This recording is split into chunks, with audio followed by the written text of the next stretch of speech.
In this case, I can start producing fiber from the greenhouse and link it directly to the animal facility, or link the greenhouse to the storage back to the animal facility. Hey guys, Dantix here, back with another Starfield video. Today bringing you the ultimate outpost guide. Outpost building is the most difficult topic to wrap your head around when it comes to Starfield, not only because of the high cost barrier to entry, but because it isn't something you can dive into right away without some planning. You need to set out specifically to create a thriving outpost and spend a bit of time putting that plan into action. The result though is an automatic credit generating tool that will have you feeling like a retired US president living on their own exotic ranch while the money keeps on rolling in. So this video will go through the benefits of Outposts, what you need to get started, how to start building, what everything does and how it works, including trade routes. Before we get to that though, it's giveaway time. If you like Starfield gaming or sci-fi at all, you need to check out this sweet gaming PC. Yes, this is actually a Starfield themed PC, but it also has some crazy functionality. First, it has 6 indicator lights that react to your in-game flight power allocation. If a subsystem is below 50% power, which is a good indication that it's being damaged by an enemy ship, it will pulse red. So if your build is close to your field of vision, you'll have a warning that the game doesn't provide. What's useful though is that the bottom of the PC contains 2 Steam Decks with custom knobs and icons, perfect for content creation, streaming, or just automating your processes. Inside, the system has the latest Intel i7-13700K processor and a 7900 XTX graphics card, perfect for Starfield, and it could be yours if you follow the link in the description and enter the giveaway. Thanks to SkyTech Gaming for the build and Signal RGB and Intel for the tech. Let's start with your background choice and skills. I recommend picking the professor background, but anything with social and/or science skills works, as you need to go down both. You'll be starting in the science tree. You want to get research methods to cut down the sheer boatload of resources you'll need to research everything. Geology is also nice because yet again, you need a lot of resources. You're going to want botany rank 1 so you can build greenhouses, and zoology so you can build animal husbandry facilities. I think that's how you pronounce it. Then the major skill you're aiming for, outpost engineering. With 3 ranks, you can build the best outpost modules, after researching them that is. Rank 4, if you can get it, will certainly help as modules aren't cheap. Then if you want to build on dangerous environments, you want to get planetary habitation. Moving on to the social tree, you'll want to pick up the outpost management skill. How you get there is up to you, but extra robots and crew is very helpful once you have a nice outpost up and running. And that's all you need, the rest is up to you. I personally would pick up the crafting skills like spacesuit design, weapon engineering, chemistry, special projects, and gastronomy, as there's a lot of crossover between outpost building and crafting, plus you can build crafting tables at your outpost, but I'll run through the benefits of outposts later. Also, you want to pick up commerce. With all the goods you'll be producing, you'll be able to sell them at a high price with this skill. So how do you get started? Well, the first and most obvious thing is you need to choose a planet or moon to build your outpost. I recommend one, at least at the start, that has aluminium and iron, since these 2 resources are needed to build a lot of modules. So having them on the planet for you to harvest saves you a lot of trips around space. That's the first step. The next is finding a nice spot to settle. Choose somewhere relatively flat. You can build on mountains and hills, but it's painful and more trouble than it's worth when it comes to placing modules. Then open up your scanner and press the outpost button here. Before you place your beacon, it will show you the available resources you can harvest in the radius of the beacon up at the top. Important because no one outpost can mine everything, so having multiple that gather different resources will help. So place your beacon. You can now fast travel to your outpost location anytime you can fast travel, as it marks the location on the planet or moon that you're on. On your map, this little icon here means that this system has an outpost on it. So bring up your scanner and press the outpost button again. You can swap between modify mode and build mode with this key here. In modified mode, you can select things and move them around. Let's go to build mode first. Here you see the things you can place within your outpost boundary. You can see the boundary by toggling your view with this key here. The boundary is a yellow circle that denotes how far from the beacon you can build. This view is also best for building accurately. To build, you just need to select a module and place it. First though, you need the build requirements, aka you need the materials in order to build. The amount differs on your skills and between each module. Note that building outposts takes a wide range of crafting materials, so what you should do first is find the modules you want to build and press the track button down here. That will make it so when you're in the world and see the materials you're looking for, there will be a blue magnifying glass icon over them, reminding you that you're looking for that particular resource. Before we get more into building though, we need to run through research. When you first jump into outpost building, you'll have hardly anything available to build. In order to unlock more advanced modules, including proper power plants, cosmetics, greenhouses, and more, you'll need to research them. So find yourself a research lab. The easiest place to find one is in the Lodge, the constellation home base on planet Jemison in the Alpha Centauri system. You could also build a research station on your outpost, or build one on your ship by building a 2x1 science or infirmary hab. Click on the research lab and then on outpost development. You'll notice you have a range of research projects you can complete, including manufacturing 1, decoration 1, and robots 1. The rest of the research projects require either ranks of outpost building, botany, or zoology. If you click on manufacturing, you'll notice that you need materials to complete the research, so you need to find these out in the world, or make them in the case of the adaptive frame and zero wire that you see here. So once again, you can track the materials you need by hitting the track project button. Iron you can buy from shops, find some inside destroyed asteroids, or mine them from the surface of worlds. Zero wire and adaptive frames can be built in an industrial workbench you can once again build or find in the Lodge. Adaptive frames, for example, take aluminium and iron. You can also find them out in the world. Once you have the resources, you can start researching the project. Sometimes you get lucky and some of the resources will be skipped, but that's a conversation for another video. Researching will unlock more modules for outpost building, so keep that in mind as you start your outpost journey. So jump back into your build menu and let's go through everything. You have multiple tabs here, and sometimes modules even have different versions, like this extractor has different sizes and therefore different costs. The costs are placed to the left. At the bottom we see the outpost name and the planet and system. Here we see the build limit. It's fairly generous from what I've seen, but if this bar fills, you won't be able to build more at this particular outpost. Then we have the cargo we have, which will make more sense once we start talking about shipping. We have the total crew we have stationed here, the power the base requires, the power we're generating, and how much is produced per minute. These stats are found to be fairly meaningless except for your power requirement. The first tab is Extractors. Well, the first tab is technically quest modules, but I'll skip over that until later. So the Extractor tab will have different things in it depending on the resources available at the beacon placed. In my case, I can extract chlorine and water, so I get access to those extractors. They have the regular extractors, the commercial versions, and industrial models. Industrial always producing the most, and usually being the most expensive and physically bigger. Placing one of these will require a few things. First, in the case of chlorine or other resources that are in the ground, you need to find the veins and place the extractor on top of it. This is an example here. Extractors have a radius around themselves that indicate their harvesting area. Don't build another extractor within this radius for maximum output.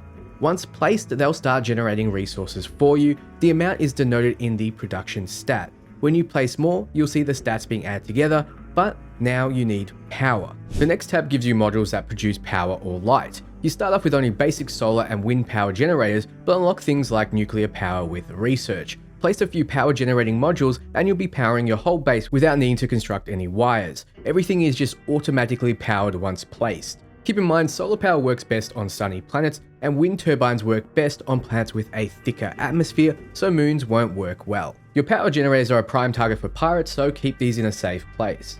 Next are your containers. The first is a transfer container, and it makes it so while you're on your ship, you can access the outpost's cargo storage and therefore transfer it directly into your ship or inventory. Good if you're simply visiting outpost to outpost to collect your goods. Then we have a range of different storage options, from small to large, solid, liquid, gas, and warehouse, with warehouse storing manufactured items. So in my case, I'll place a gas and liquid storage for my chlorine and water producing outposts. Once placed, go into modify mode, press create outpost link on your production modules, and link them to your storage containers. Now everything you produce will be automatically stored. Convenient, but also necessary for what comes up soon. Next are builders. Builders will take resources and produce another. In the case of a simple fabricator, I have 11 options, but these just change what it produces. You can simply click on the fabricator once built to change that anyway, so don't think you need to build multiple. So fabricators take resources and convert them to manufactured goods. For example, I can have this machine make adaptive frames. All I need is aluminium and iron.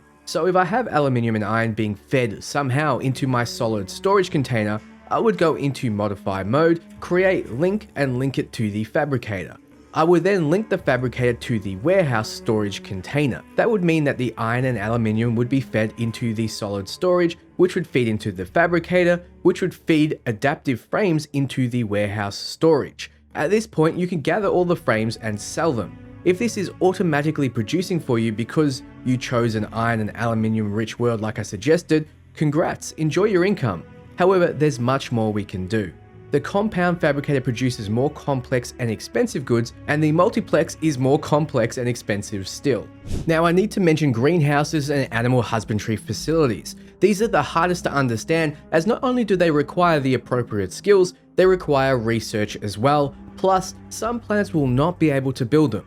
What do I mean? Well, you need to have the appropriate flora and fauna to build one on the planet you're on, and you need to have them fully scanned first. In the case of the greenhouse, only one plant on the whole planet could be harvested, and I only knew that after trying to place a greenhouse and scanning all the flora on the planet. It produces nutrients, but it requires water. So just like the fabricators, it takes a resource and converts it to something else. So set up an appropriate link to get the most out of it.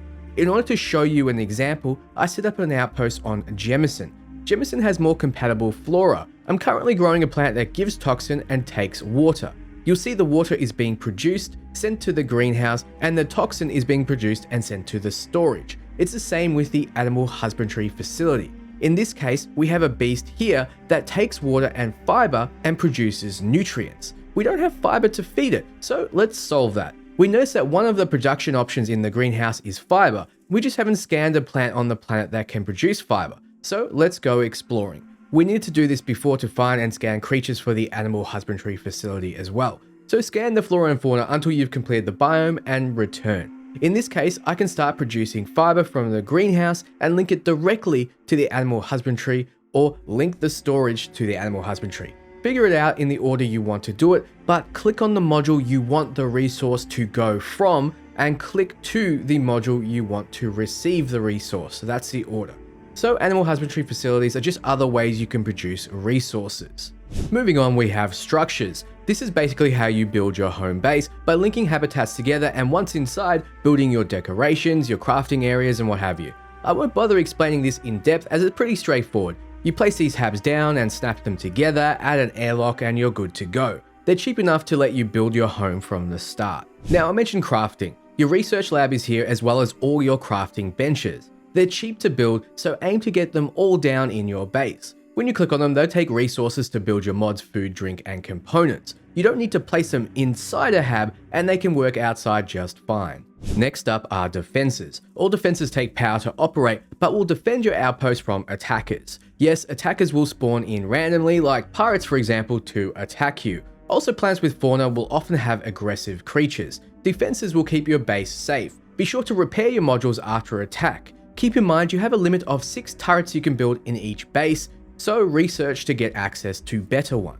The prime targets for attack are your resource and power generating modules. Robots are up next and provide different benefits. The sanitation minibot increases production rate of inorganic resources, the garden minibot of organic resources, the engineering robot of manufactured items, and the logistic robot a smaller increase to all resource types. Then the power management robot makes your power generators produce more power. Then we have 3 types of security robots, with the final dog-like robot quite potent in combat at the cost of a lot of resources. You can only have 3 total robots in each outpost unless you skill up, so choose wisely. Don't forget to repair them if they come under fire.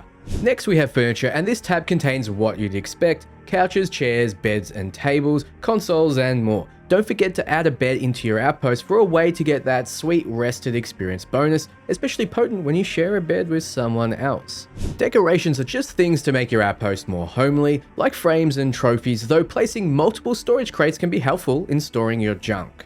But if you have things you want to display, then display is the tab for you. If you like particular weapons or spacesuits but are currently using another, why not display it in your outpost so you no longer need to carry it around? Simple. Place these, then click on them and select the item. Then we have the most important tab for any self-respecting outpost aficionado, the miscellaneous tab. The scan booster makes it so your hand scanner has increasingly effective scan range on the planet the outpost is placed. The military grade scan booster increasing your hand scanner's range by quadruple. So if you have rank 4 of surveying, your scanner will now be 200 meters, making for very fast surveying, but it's not really necessary. The next 2 modules are needed if you want to build outposts that feed each other resources in order to produce manufactured goods that are more expensive.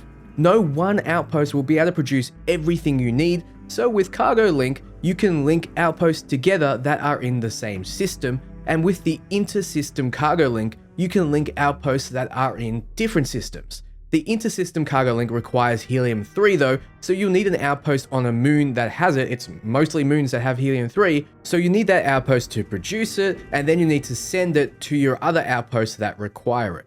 So you build a cargo link. What do you do now? Well, you link the resources that you are generating to the cargo link. Then you go to the console of the module and select the outpost you want to send it to.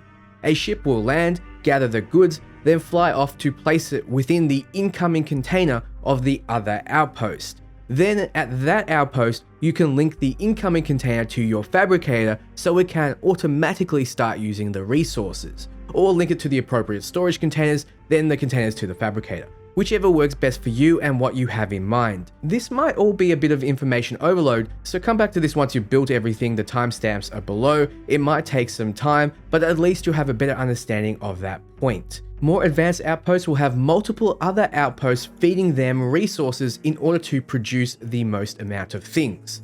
Let's move on. Next is the crew station. You need to place at least one of these, up to 3 total, to allow crew to man your outpost. Crew bring with them a range of skills, some of which are specific to outposts. So go into your menu, click on the bottom left ship selection, then hit the crew button. You'll see your crew and their skills. In the case of Lynn, clicking her and assigning her to the appropriate outpost will give her outpost management skill to the outpost, increasing the amount of staff you can have there. You'll need to play around with crew and see just what their skills do for your outpost, but you're going to want as many as you can in as many outposts as you can, so get to recruiting crew and upping your outpost management skill. Then we have the landing pad and the landing pad with ship builder. You absolutely want the ship builder pad, as the small landing pad has size limits and the ship builder lets you customize and build ships from your outpost. Best of all, it has the most amount of parts available in the game, with almost all manufacturer modules. It's only missing the high-end manufacturer specific parts, but it's nice to be able to land your oversized ship in your base and be able to customize it here on the pad, as well as being able to switch between your home ships. Then we have different types of mission boards, from general purpose to constellation only. Place one, and from here you can select and accept different missions. Then we have the self-service bounty clearing board, the absolute best place to go to clear your bounty, as you won't have to give up your stolen goods or risk entering the offices of a faction you've annoyed in order to clear it at their terminal. Every space pirate needs one of these. So the final tab is the quest tab. Here you have quest-based modules like this one. Keep in mind, placing this one will increase the attacks on your outpost, so be ready. So ultimately, what are the benefits of outposts? First and foremost, for your own role-playing. This is a video game, and the biggest positive from any video game is the immersion into another world. So building a home for yourself on some distant planet, well, there isn't a price you can put on that. You'll have a place to fast travel to dump all your junk, rest up, and get that lover's embrace, I mean emotional security buff. You'll have places to build your ship, you'll have goods you can gather and sell at ridiculous prices, you'll have base resources you can use for other things, you'll have a place to mod your weapons and gear, to make food and supplies, to research and develop. Finally, you have a place to play a little tower defense minigame.